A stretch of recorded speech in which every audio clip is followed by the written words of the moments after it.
Hello, everybody. Welcome back to another episode of Brianna's Bachelor Breakdown. I'm Brianna, your Bachelorette relationship analyst. If you love getting into the nitty gritty of the drama and the relationships, then this channel and these recaps are for you. So be sure to subscribe and leave me a comment. As you can see, I have a special guest joining me today. This is Jason. I don't know in the context of his channel, which title of this channel, which title. I don't know in the context of this channel, which title he holds or which identity is more important, because this is the man that makes it all happen. He edits all of my videos, all of the fun pictures and captions that you see every week, but he's also my boyfriend. So Jason, would you like to introduce yourself? It is an honor to be here, man. I am Jason. I do edit Brianna's videos. She also helps me with my channel as well, which we can talk about that later. But that's my girl, you know. And we watched The Bachelor, we watched The Bachelorette, and we watched Bachelor in Paradise. I'm pretty new to the franchise though.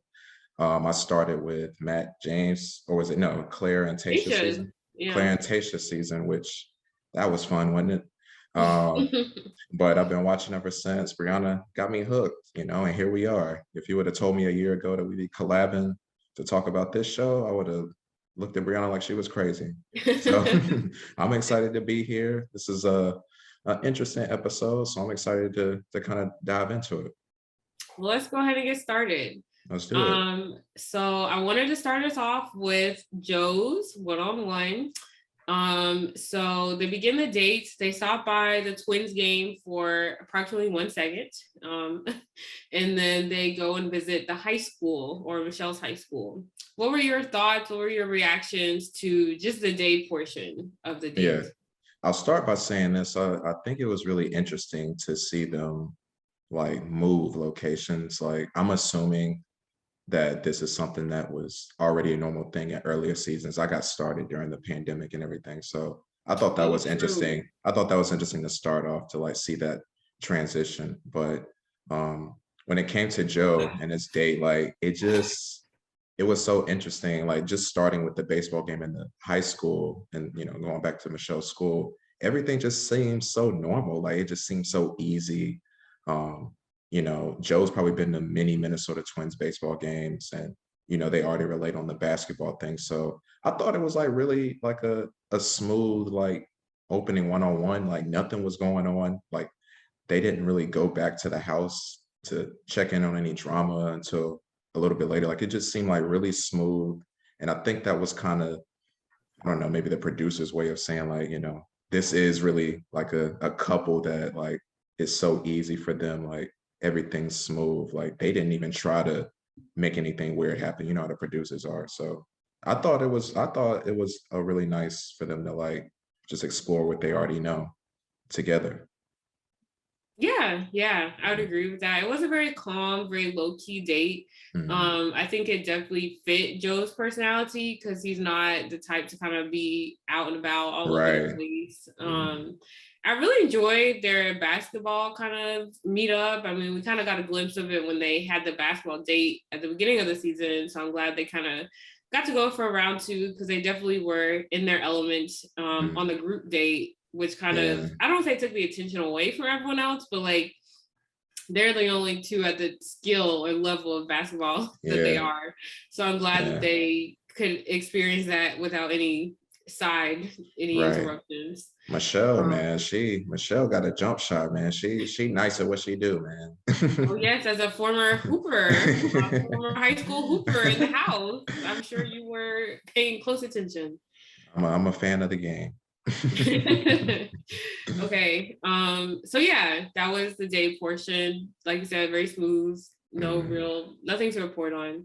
Then we go to the night portion, and at dinner, Joe opens up about his history with sports injuries, and how tough his journey was to navigate both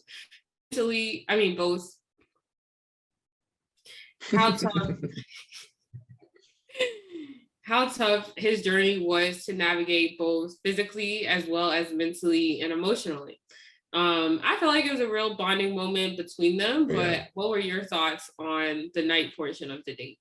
In my notes, I wrote after that convo, I was like, Joe and Michelle are perfect. Like, because first off, when it came to Joe opening up about the basketball thing, like, I can't personally relate, but I've seen that story so many times. More specifically, like with actual pro athletes who were like high school, like so popular coming out of high school and in college, then they go into the NBA and they're like plagued with injuries from the jump. Like, so many things happen, and a lot of them end up retiring at like 26, 27 years old, and like, you know, people catch up with them later, and like mentally they just were in an awful place. Like, the thing that they loved, the thing that was so important to them is gone, and it's like, this is all I know, but like, this is what, you know, was home for me.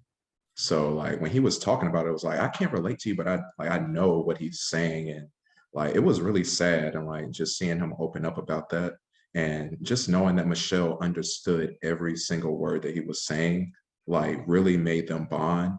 And like, you could see it, like, Michelle's very emotional. Like, she'll cry for other people. You know, it's not like necessarily taking on their emotions unhealthily. It's just like, no, like, I get that. Like, and it's real. Like, that's why I said I put Michelle and Joe are perfect. And under that, I put how could Joe lose? And we'll talk we'll talk about this later, but I put an arrow beside that and I wrote Nayte is how. But we'll get into that later. Yeah, they're really competing against each other at this point. It's a neck and neck. Like, it's crazy, those two. Neck like, and neck. I don't view anyone close to Nayte and Joe. Like, right. I don't think Michelle does either. So so I really love that moment. Like, and I've been waiting to see when Joe would do that, because on the first episode, you know, like, you know, he opened up about why he didn't DM her back and how tough it was for him during George Floyd and everything. But like, at the same time, there was a lot of poor communication on his part there. Like, I don't want to count that one. Like, I count this one as him really like opening up and being vulnerable, which is what Michelle is looking for. So like, I really like Joe, because he's showing like his actions are speaking for the words that he said that he would, you know, do for Michelle in the beginning. So he's really stepping up. Yeah, I agree.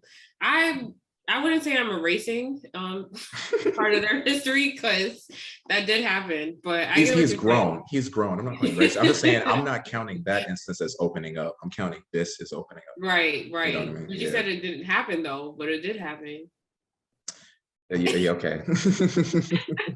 But I mean, I get what you're saying. Like, you're letting it go. I would agree that like I've let that moment go. It like, hasn't erased.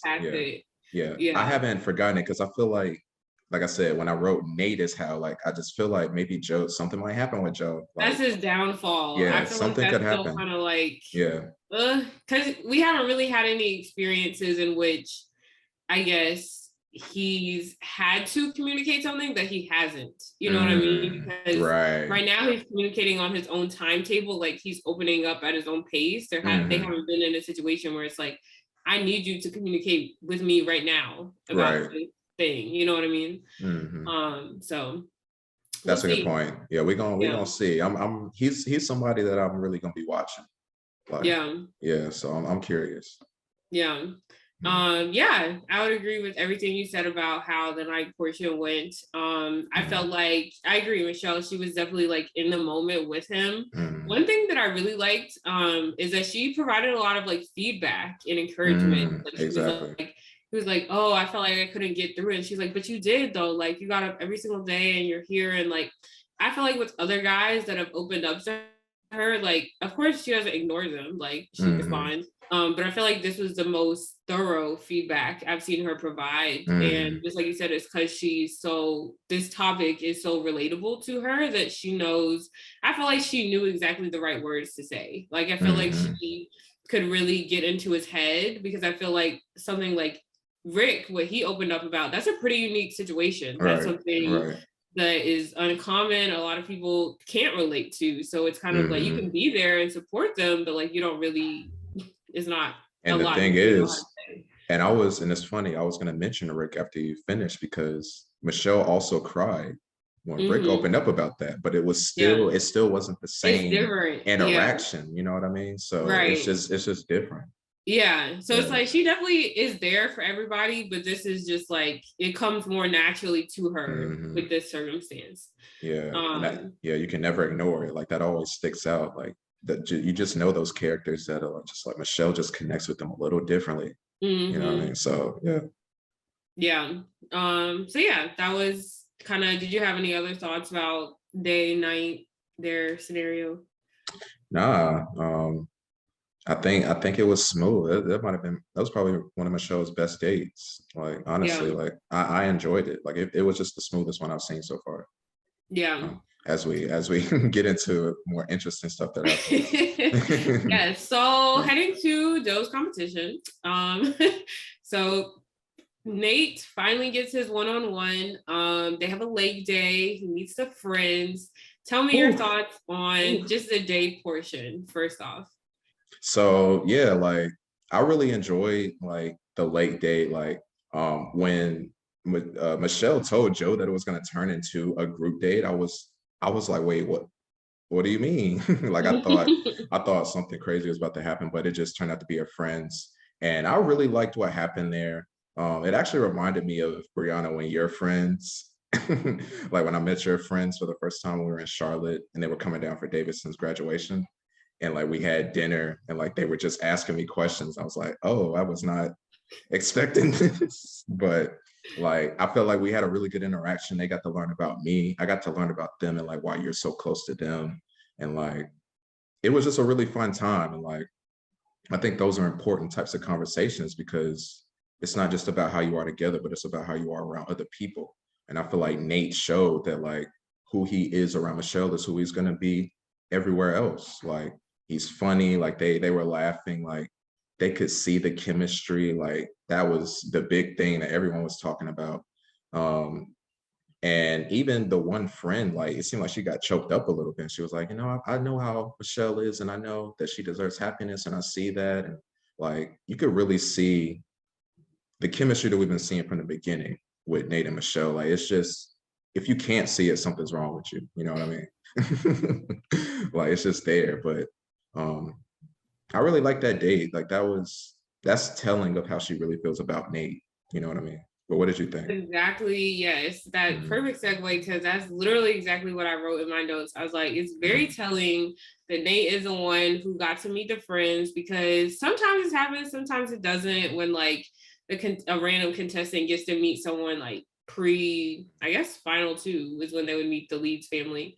So I say all that to say that I feel like this can either go really well and strengthen the relationship, or it can go not necessarily go poorly, but like it can make the contestant feel more self-important and feel more empowered and kind of get ahead of themselves a little bit. So obviously we haven't seen the aftermath of how Nayte will be affected by this meetup, but I'm not nervous. I don't think he'll kind of fumble the bag, but you never know. You mean the bag? The bag. The bag. The bag. I need to know where this man is from, because it can't be Austin. Like I can't believe it. This is so new to me. I thought bag was the only way you said it. I thought the Midwest man, their accent is something, I'm telling you. Oh man, that's crazy.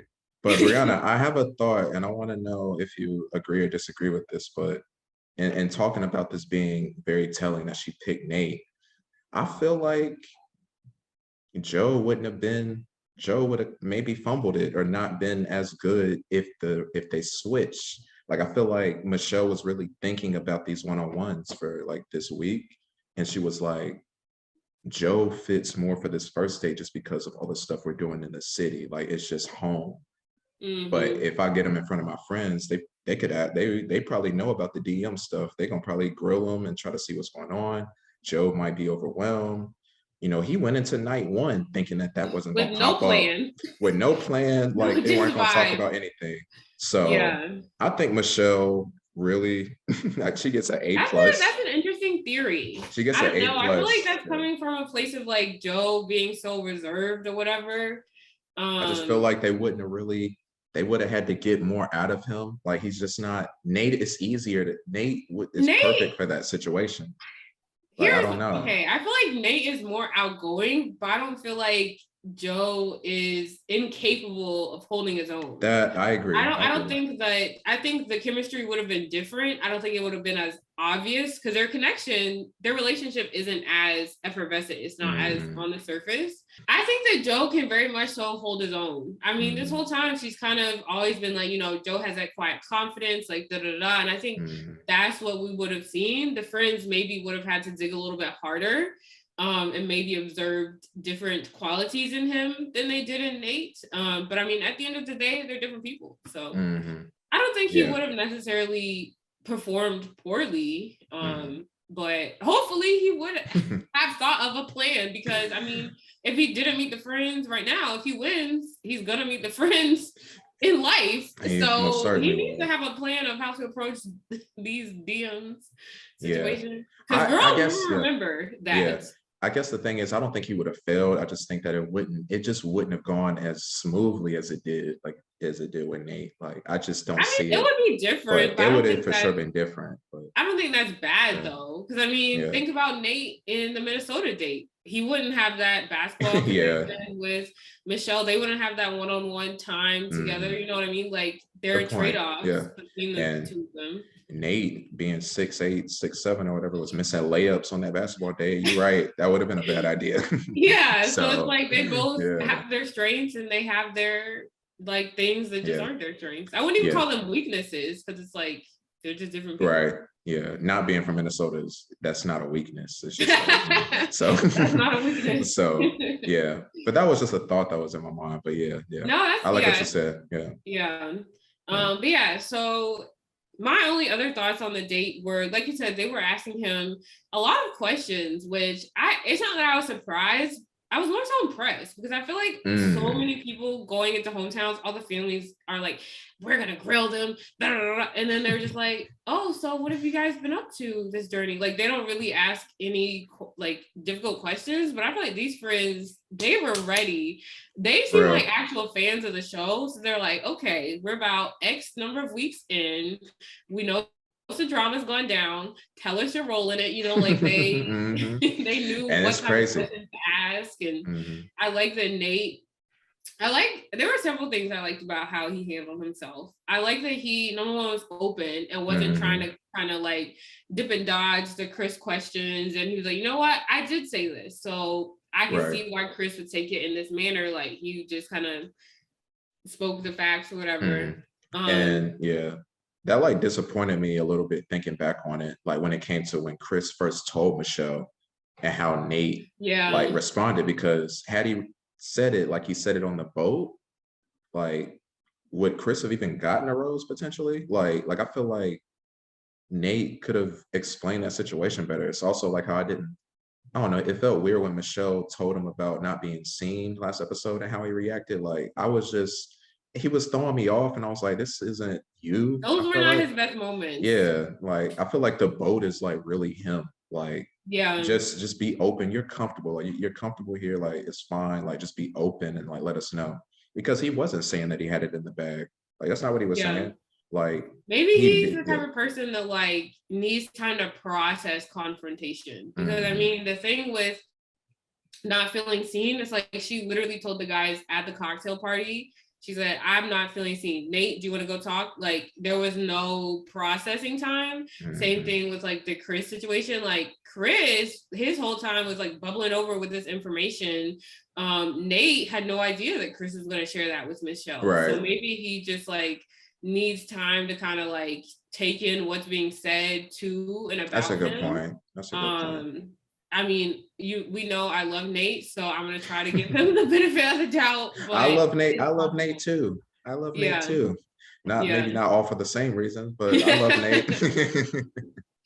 So that's a good point. Something else that I liked about how he carried himself on the date was I like that he, just outside of him explaining himself about the Chris thing, I like that he was so just chatty in general. Like, I love that he was making conversation, because just in general, I feel like when the partner is meeting like your friends, like That's really important. The person whose friends it actually is should never be the one talking the most in the situation. I feel like that's their time to just sit back and be like, here you are, here are my friends, like make the effort, make the impression. And that's gonna be telling. Yeah. That's very telling, you know what I mean? Like you could be all up in my face in our private one-on-one dates, but like if you're not going to bring that same energy to these people who are going to become part of your life, if you become part of my life, then it's like, what are we doing? So I'm glad that he can recognize the importance of friends and the importance of integrating himself into Michelle's life in that way, and like took it seriously. And he was like, oh, this is an opportunity for me to kind of like advance our relationship. Like, let's do it. If I trust you around other people, like I already trust you, like when we're by ourselves, like that's a huge like green flag. Let's call it a green flag. Green flag, yeah. Like that's huge. So like Nayte was checking off a lot of boxes, and like just knowing how fun of a guy he is, as he talked about later, like that showed. And like when you have that investment and your partners, like the other stuff in their life, like that goes a long way. Like so yeah. So by the end of the date, obviously the friends approved, they saw the chemistry.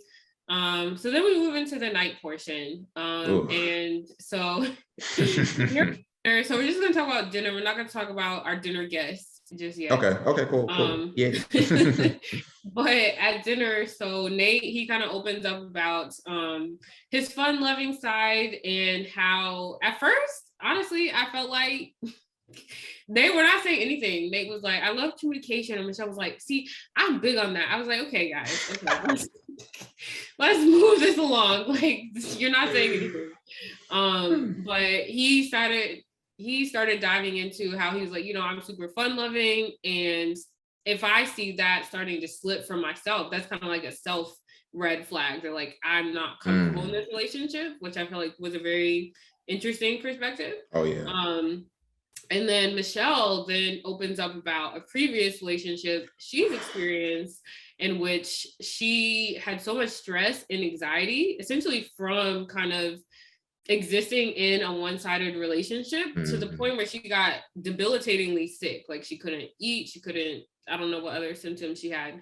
But she had to move back in with her parents. And it was at her lowest point that this ex-boyfriend kind of broke up with her. So, and wasn't it like, didn't they talk about like she had to like potentially get like a food bag like put in her, and like that was oh my goodness. Like that was so sad to watch. Like and I think the thing for me that was so shocking was like, and this is something that Clayton talked about with Michelle later when they had a little time to talk, like the way that Michelle carries herself. Clayton said, you carry yourself with so much confidence, so much poise, like have you always been like this? And like, that's what it makes me think about when she was telling this story. It was like, wow, like I would have never thought Michelle went through something like this. But a lot of times the person that we see right now who's so confident, who goes after what they want, and they just approach life like with so much confidence, like you never think that there was a moment where that shifted for them, a moment where they were at their low. So I was really shocked to hear it, because I was like, I wouldn't think that Michelle, you know, went through something like that. So yeah, it was sad. Man. Yeah, definitely. Even though it was a sad story, in a sense I think it just obviously was another good moment for their relationship. Because one thing that really stuck out to me was so much, and I mean, there's really no way to fix this, but like so much of the Bachelor, Bachelorette is such a power imbalance, because the contestants are constantly opening up to the lead in hopes of like forming that connection and moving forward. And the lead, if they don't want to, they don't have to do anything. Like they're there. They don't have to, they can give or take. It's the level of give and take is completely in their jurisdiction. And I feel like it's James. very rare. I think that it's very rare that we see a lead actually open up to a contestant and fully disclose something so personal and so impactful in their life, you know? So I think this is a second part of her date with Nayte that's super telling, that he's the one that is receiving this information and that she trusts with something that was so traumatic for her. So I'm really glad that she feels like she can trust him, because like I said, you honestly learn more about a lead when they're a contestant, except for Clayton, I guess. If you just start a season, if you just meet a lead on their season, you're probably not going to learn a lot about them. Like, that's just what it is. So I'm glad that she kind of went outside the norm a little bit and trusted Nayte with that. She's been doing that all season. Like, I feel like she's just been bringing awareness to a lot of different things that we need to see. Like, that's facts. Yeah. So I don't care what people on Twitter have been saying about this being boring. Like, this been one of the best seasons I've watched in my short amount of time. Like, I don't care what anybody say. So yeah, like I really did enjoy it. I didn't think about that, because I coughed and said Matt James, because I still don't know anything about Matt James. Nothing. I don't want to know anything about the father. The episode with his father towards the end, that was interesting, of course. Like, we learned something there, but thank you for sharing was all I learned from Matt James. So I learned that he can kiss with his eyes open. Yeah, he's very observant. He's a very observant kisser. Very observant. Yeah, so I agree, though. It's once again telling that she felt so comfortable and safe with Nayte to open up like that as the lead, instead of letting Nayte pour it all out. Like, right. That's why I think he's gonna win it, Brianna. I know. Yeah. Joe, this your competition. I know. So yeah, speaking on Nayte kind of having a slight advantage, one thing, I don't know if you caught this, but I don't know if it was in her previews or like, I don't know when she said this, but she, after the date, said that Nayte is the first guy she feels like she's falling in love with, and that he could be her person. These are the first of this language we've heard all season from Michelle. Isn't this like the 4th or 5th episode? Like, did it happen this early? Or is this going to be like a shorter? Oh, okay. You'll get used to it. So yeah, Nayte, man. It usually does take the lead a little bit longer, or I guess leads disclose it. Leads disclose it later. But I've definitely seen contestants fall this early. Yeah, I mean, yeah, we already seen that this episode with Brandon too. Like, so he said something about that. But, yeah. Okay. That's good to know moving forward. So I'm not so shocked every time. But, yeah. So moving on, let's backtrack a little bit to our friend Christopher. Obviously, with Christopher's story, we're carrying over from the drama from last week, but I feel like his action really picks up. I don't really have anything to say about the actual group date. I mean, they were Vikings, I guess. Oh, we're not going to talk about the group date? I mean, you can feel free to comment. I bet you were so thrown off, especially when they were eating the Viking head hash. You were checked out by then, weren't you? I wasn't thrown off because, I mean, I knew that was the mascot of the football team, so... But yeah, that literally didn't even make it to my notes. I wrote 0 things about the actual group date. Oh, if I'll touch on some stuff later if I feel the need, but there was some stuff. But yeah, so I feel like Chris's story really starts at the cocktail party, at the after party of the group date. Because he starts spiraling. He's over here talking about Michelle didn't make any time to speak to him, and that's what really gets me, is people's syntax. He did not say, I'm upset that I did not have a chance to pull her. I'm upset not even like a joint blame. We didn't get to talk. It was Michelle didn't talk to me. Go ahead. What did you think? In my notes, I simply put the group date first. Just as the group date. Yeah, I simply put this in my notes because this, what I'm about to say, applies to no matter what part of the episode it was with Chris. I said Chris is an entitled baby. Like, he's used to getting what he wants and thinks that he's owed something. And I was really thrown off by that. Like that really shocked me. But then it brought me back to last episode with when Chris started doing all this stuff. You had mentioned something in your last video about, that white savior trope, that complex. And it just took me back to when he was talking about being on a white horse and like saving the day and all this stuff. Like he really was playing into that. And it showed in this episode when he thought that he was about to get a one-on-one. Like he really thinks that he's number one, the most special person here. Like he really forgot what this show was. Like, see, the dude that you tried to rat out, who said he was patient with the process, actually was patient and got his one-on-one. Why can't you do the same? You know what I mean? Facts. So he really was bothering me. His body language the whole night was just off, like talking about Michelle not wanting to talk to him. Usually the guys go talk to her. I don't know if he forgot how that worked, but he was just off in the corner getting his little dramatic shots of like drinking at the window, just looking out the window, like all of this stuff. And it's just like, have you forgotten why you're here? Like, suck it up, go talk to her, and like continue to build on the connection. Like that's why you wanted the one-on-one anyway.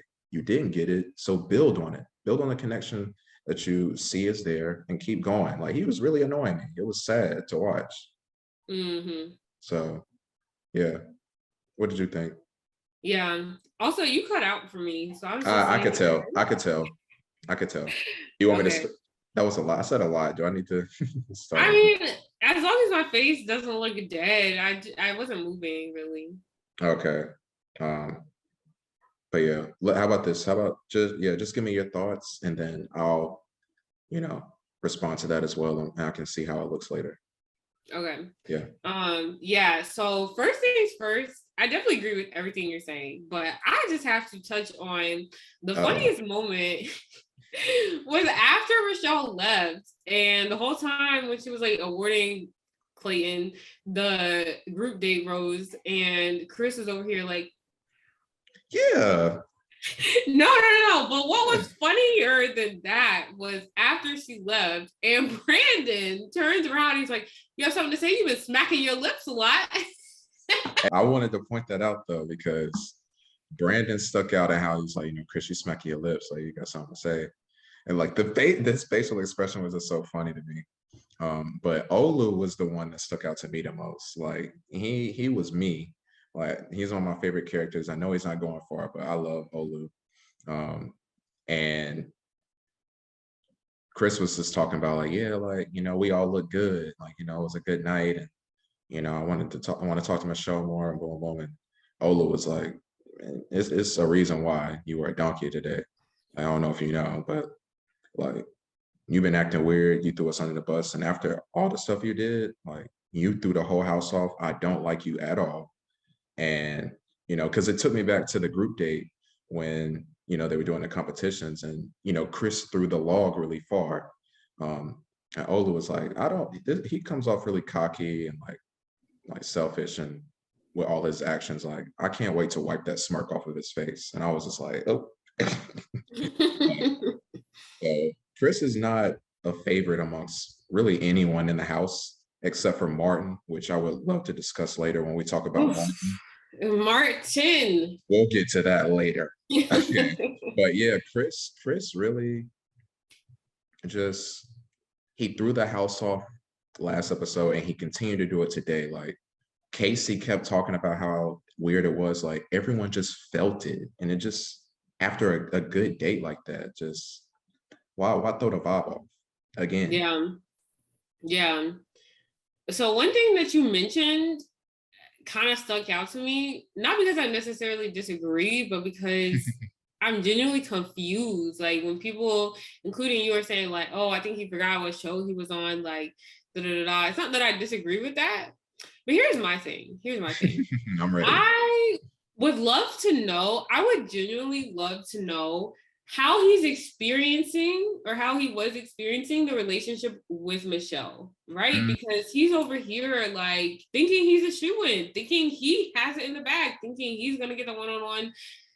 Because the thing is, it's like, yeah, okay, guys should approach the Bachelorette, whatever, but we have seen Michelle will pull who she wants to pull, right? Like if she has a message to communicate to Nayte, she will pull him. If there's a guy she wants to talk to first, she will make that happen. Like Michelle is not, she's not necessarily traditional in that sense where she has to have all the guys come to her. Like she will just get up and talk to whoever she wants to talk to. That's so facts. That's not an issue. It's not out of the question for Michelle to pull Chris if she wanted to, right? So I don't think that's necessarily like, obviously that's not where he was coming from, but just that statement at face value is not necessarily out of the question with That's a Michelle. good point. That's a good point.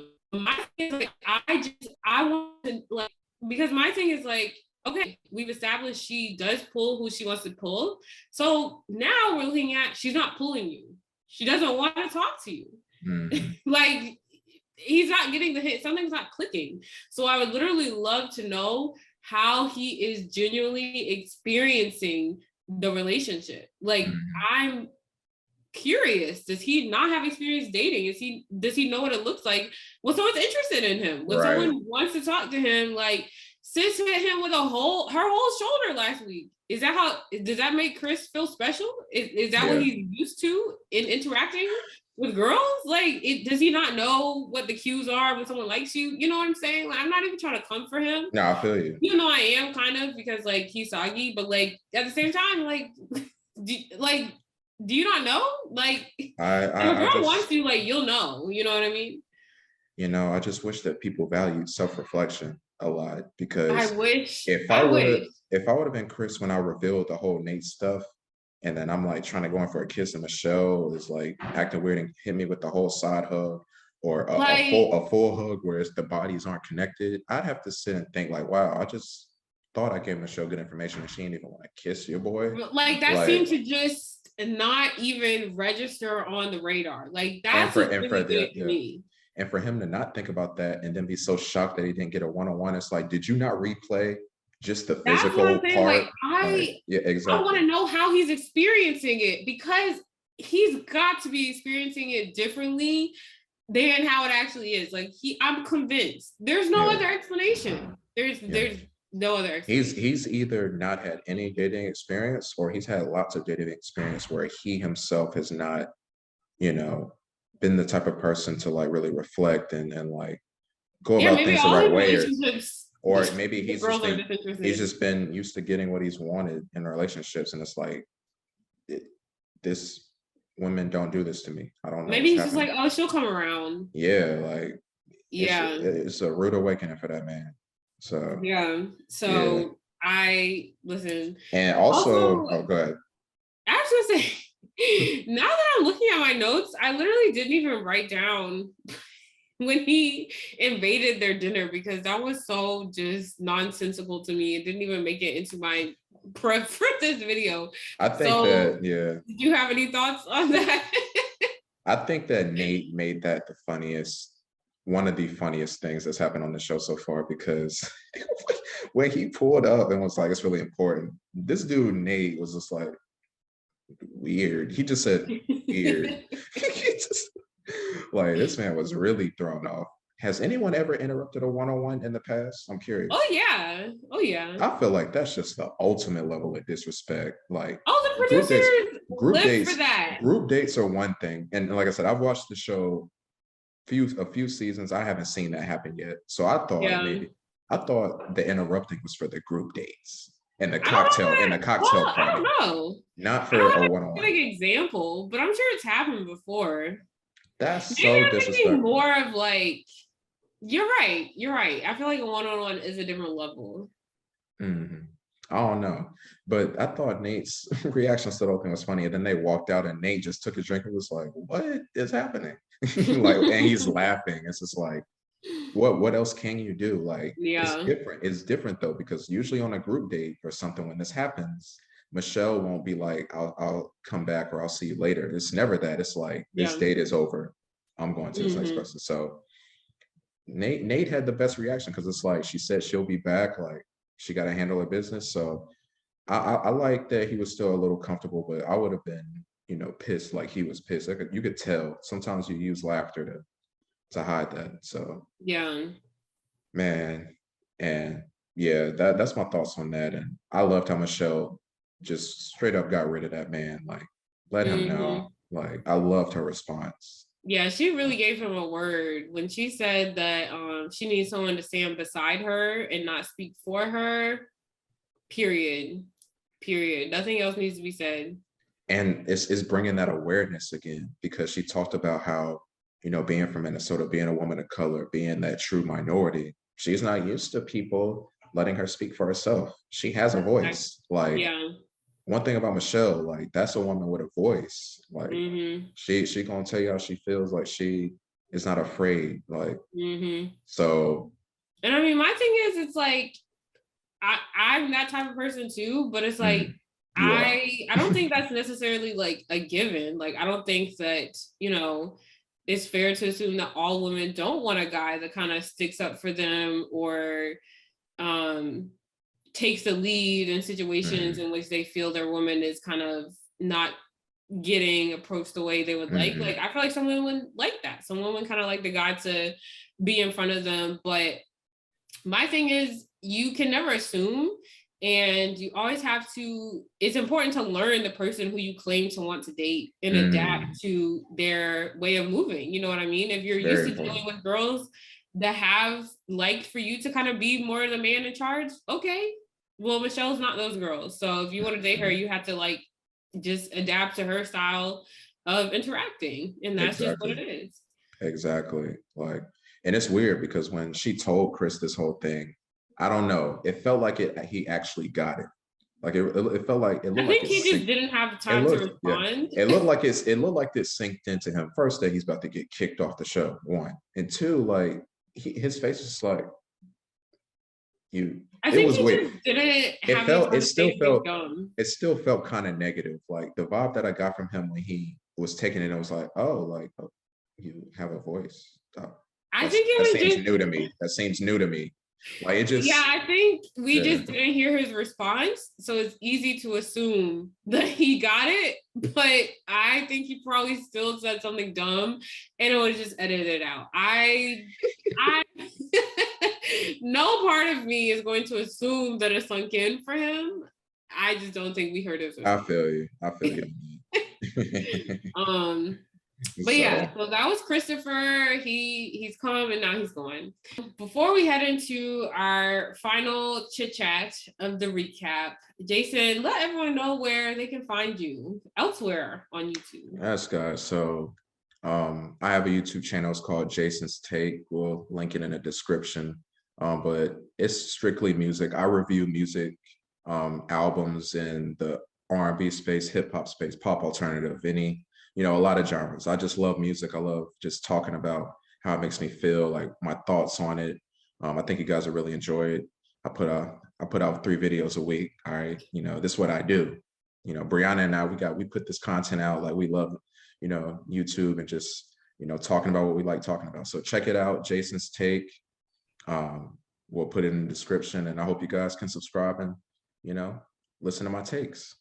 Moving on to our third villain of the season, Martin is really making a name for himself, I've been telling you this from the beginning, Brianna. I've been waiting. This is the moment of this whole conversation I've been waiting on. I've been telling you about this man, Martin. He's weird. I know, man. It took me a minute because it took me a minute to kind of see how sus he was. I will say I was kind of like trying to root for him a little bit last week. But you know what? I'm here. Here we are. So, man, I would have been so happy. I wouldn't have been upset at all if she got Martin right there last week. Oh, I do not like this man. So here's the thing. So obviously we're here to discuss their conversation at the cocktail party pre-rose ceremony. I feel as though there are 2 components to this conversation. Okay, first component to discuss. So the first component it's a lot. It's a lot. The first component to discuss is that this man sits her down, and I feel like this kind of got overshadowed. I feel like he says, I feel as though I'm wondering whether you're being disingenuous with the other guys because you're telling us all similar things about how you feel about us. Did you catch this? And if so, what were your thoughts? I for sure caught it. That's actually the first thing I wrote under Martin. Well, first off, I wrote Martin and in parentheses, a walking red flag. That is my title for Martin. And the first thing I put under that, questions Michelle's feelings. In all caps, I put again, because this literally happened last episode when this dude was trying to tell her that Jamie's a good guy. And like, you know, I like perspective. And like, that's like, do not be like that person to question someone's feelings, someone who made the right decision and caught a liar in the act. Like, I don't care how close of friends you were. This is what happened with Dr. Joe on Paradise and why he didn't find love, because he was team Brendan instead of team Natasha. So like that stuck out to me from the jump. It was like, I thought we were about to shift to Martin. It was just about to be a smooth conversation, pick up on where they left off last time, where he opened up about communication, and they continue that. And he starts by saying, you tell the other guys you like them. Like, she likes other men. That's why they're still there. Yeah, this was one moment where I was like, he forgot the show he was on. That was one moment where I was like, what are you doing? What are you talking about? Like, yeah. So I for sure, that's the first thing I caught. I was like, this man really about to ruin the night. Another guy is about to ruin the night. Like, come on. My thing was like, yeah, exactly everything you said. He's questioning her again. He's bringing up nonsensical things. My thing was like, just about, I guess, the face value, taking that statement at face value. You're telling other guys similar things. There's only so many words in the English language. There's only so many ways you could tell someone you like them if you have similar feelings for them. I like you. I think you're great. I enjoy, like, there's only so many ways to communicate that. So yes, her statements are going to sound similar because she has similar feelings for these guys. Like, it is what it is. You don't like it, tough, you know? Like, I just was kind of like, what do you want to get? Do you want her to invent some new words for you? Like, what do you want her to do? Honestly, now that I think about it, Martin really wasn't even right.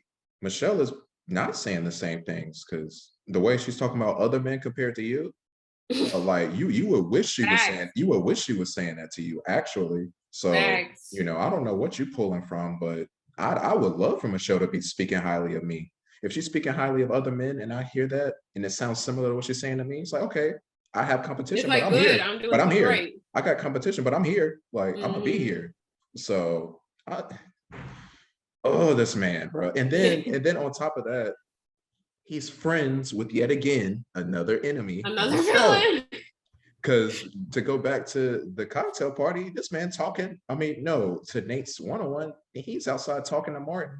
And Martin is over there supporting him, comforting him, rubbing his head and whatnot, like helping him through the situation. I'm like, nobody else would do that, because everyone else notices how weird his dude is acting, and like they don't want to ruin the night. Like, Martin, bro, he checking off these all these red flags, man. Like, and we haven't even touched on the thing that really disgusted me. Let's get into that. So, second component of the conversation, essentially, how does this go? I think they're just talking about. The thing is, Martin says this was him opening up, right? Martin's over here. I guess they're just talking about their dating history, what dating has been like for them prior to the show. And Martin, he's from Miami, and he essentially says that the women in Miami are high maintenance. And so the reason why he decided to apply for the Bachelorette is because he knew it was going to be Michelle, and she's different. Oh, classic F-boy terminology, might I say. Boy, cute. Oh, man. Because it was weird. I was feeling really weird during this conversation, because leading into it, he was like, we've done a few romantic things or whatever. He's like, but I can bring some stuff too. And she was like, yeah, I'm not hard to please. I trust you. And he was like, that's how it started. He was like, oh, you're not high maintenance. She was like, no. His ears perked up. Yeah, he was like, yeah, that's the thing about Miami girls. They're really high maintenance. And then Michelle's tone shifted immediately. Changed. Immediately. And like, her facial expressions throughout that whole thing, it was like, I really thought Martin was going home right after he finished. Her face, she said, oh, keep talking. Yeah. Oh, that was her face. Her face was like, oh, say more. I want you to. I dare you to. She was giving him that laugh of like, you're stupid, like that. Wow, like that's like that parent tone when like you're telling on yourself and you don't know that you are, and or like your parent, you don't know that your parent already knows everything that you're telling them, and they're just like, oh, keep going, because this is just adding to your punishment. That's exactly the face that we had. Like, what did you think was going to happen in you telling Michelle this information? I mean, you got to open up and be real. We learned a lot about Martin last night, but like, what are you doing? What do you mean? Like, here's my thing. The word high maintenance, let's just start there. Martin red flag, but let's zoom out a little bit. Because high maintenance, when a guy gets excited that a girl is high maintenance, what that really means, what that really translates to is, let him know. I can give you the bare minimum and you will be okay with it. Point blank, that's what that means. I do not have to put any effort into this relationship and you will accept it and enjoy it. You will be taken care of to the standards that you want, but just know that I don't have to do much. I can make that happen. And no energy is required. On top of that, just the way that Martin was talking about it, let's say the women in Miami are high maintenance. Obviously, this is being used as a negative connotation, which is a whole nother conversation. But it's like some girls really do have high expectations. You know, some girls like to be wined and dined. Mm-hmm. There's nothing wrong with that. Nothing. Let's use high maintenance as a neutral term. Some girls require more. Fine. Okay. So Martin, in order to make this judgment, the women are high maintenance, you had to have interacted with said women to come to this conclusion. So what that tells me is that he interacted with these women and got rejected because he did not have what it required to engage with them, to enjoy their presence. Because the thing about high maintenance women is they're already being maintained. They are maintained when you meet them. They're not out here just hair undone, nails undone, no lashes, like they are maintained when you meet them. So they're not saying, oh, provide for me all these things that I'm requesting. They're just saying, if you want to be with me, you cannot bring my value down. You have to enhance the lifestyle that is already being maintained. They don't need you. Myself. Yeah. They don't need you. Yeah. High maintenance women in actuality are some of the most independent, because it's that's what I wrote in my notes. Got these standards from. That's what I put in my notes. I said, why is high maintenance a bad thing? Like that's I'm just like, wait. That's what I'm saying. It should just be a neutral connotation. Like we should take away the negative connotation, because it's like, okay, high maintenance. That's fine. Just say that's not for you. There's nothing wrong with that. There's not even that, because the thing is, like I said, Martin has approached these women. He was trying to get with these women and got rejected. Yeah. So it's not that they're not for. It's not that it's not for him. He desperately wants to be with these women. It's not. He can't hang. Then he can't hang. The thing is, it's like for high maintenance women, either you get with them or you don't. That's what it is. He can't afford them, and that's a personal problem for Martin. And Michelle was like, okay.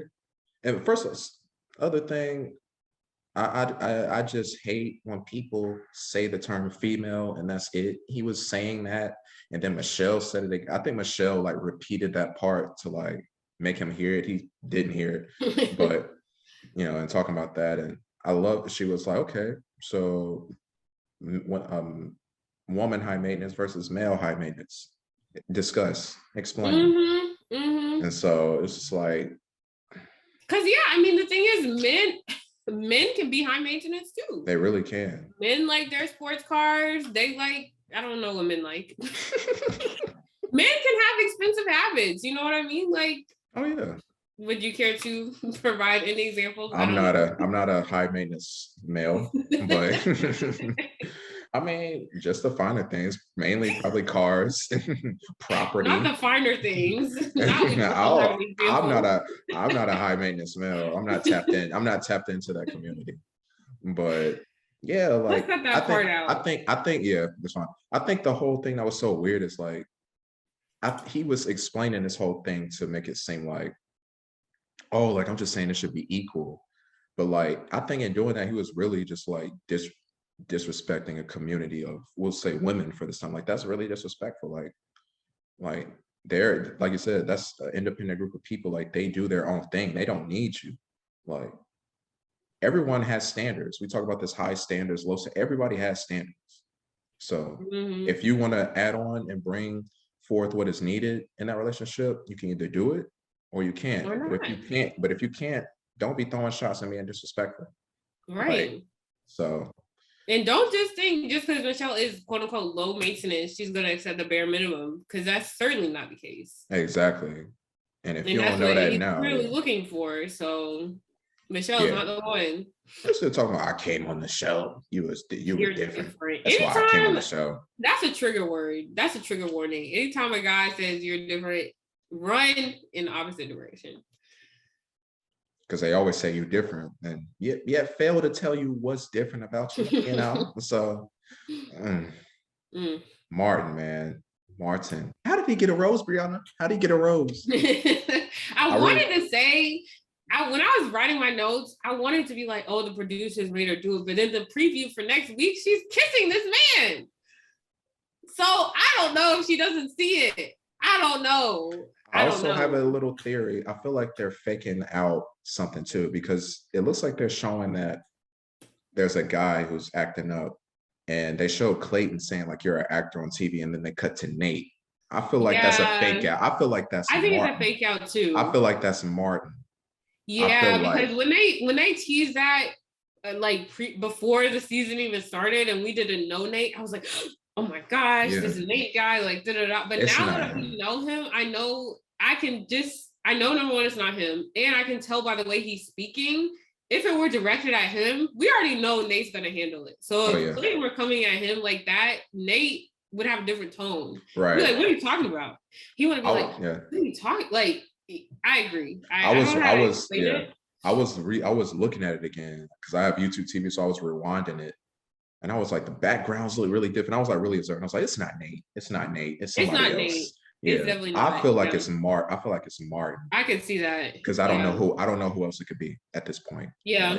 Like, they look like they're giving Brandon a weird edit, but I think that's only because he's going really far, and like maybe Michelle might pick up on some things that are weird or something. But I think it was Martin. I don't think it was Nayte or Brandon, because I think they're going like top four. They're going all the way.